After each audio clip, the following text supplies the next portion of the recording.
President Captain Ibrahim said he chose to fight for freedom than to remain poor. He promised the youth to fight for the right thing. Burkina Faso President, we love you. Only few presidents pretending to love you, so you must be careful at all the time. Our country has long been in a very complicated system. Most of you who are young like me, we were born into this system. But that's not what can allow Burkina to thrive. Because in this situation there are only two cases. Either we accept to fight or we remain slaves forever. I told you once, there are those who are slaves in their minds. They can only serve their master. And those people try every time to manipulate you. You must advise each other.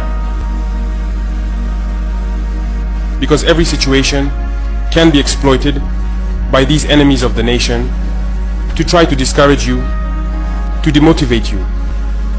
So you must advise each other and not pay attention to certain remarks, even on some media. Not everyone is obliged to be patriotic. You are the first patriots. You have decided to defend the homeland. There is nothing better than that. Those who want to support you, let them support you. Those who want to discourage you through writings, you must close your ears and move forward. As for those, we will fight them here.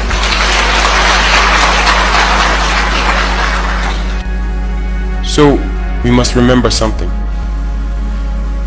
Recently, there is a so-called NGO. It's not even an NGO. Because NGO stands for non-governmental organization. They are not non-governmental because they are funded by a federal budget, by a state. This so-called NGO produces reports claiming that the FDS and the VDP commit abuses. It went in here, it came out there. It's to tarnish your morale. It's to scare you, to prevent you from being able to fight. No. Moreover, we are going to file a complaint against this NGO because people need to understand something. What is happening to us here? It's true that they have manipulated part of our populations in the Sahel here, but they didn't have that kind of weaponry.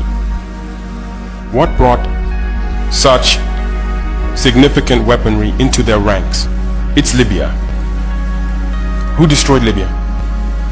It's this NGO, the same NGO that made false reports and gave them to those who wanted to create a rebellion so that people would intervene and overthrow Gaddafi. And the powder keg ended up being poured into the Sahel.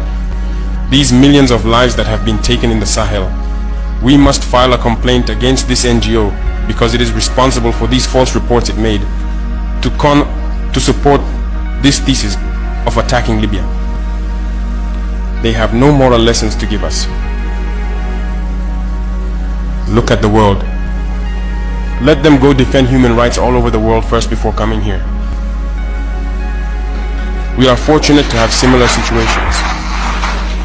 In this world, you voluntarily committed yourselves.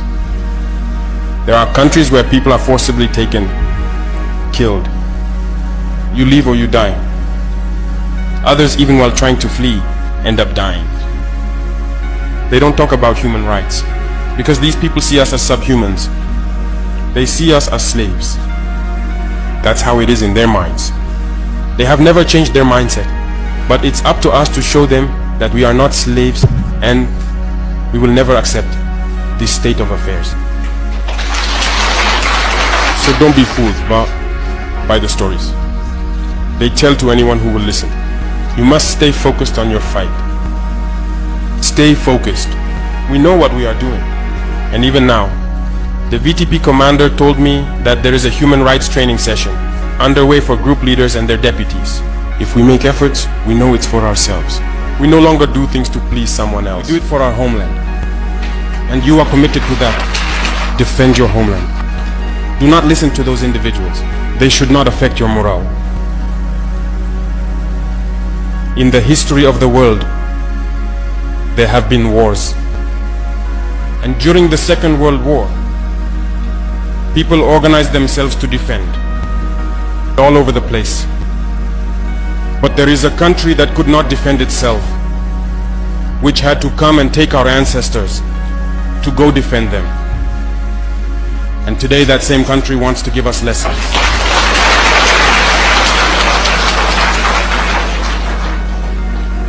The pot calling the kettle black. No.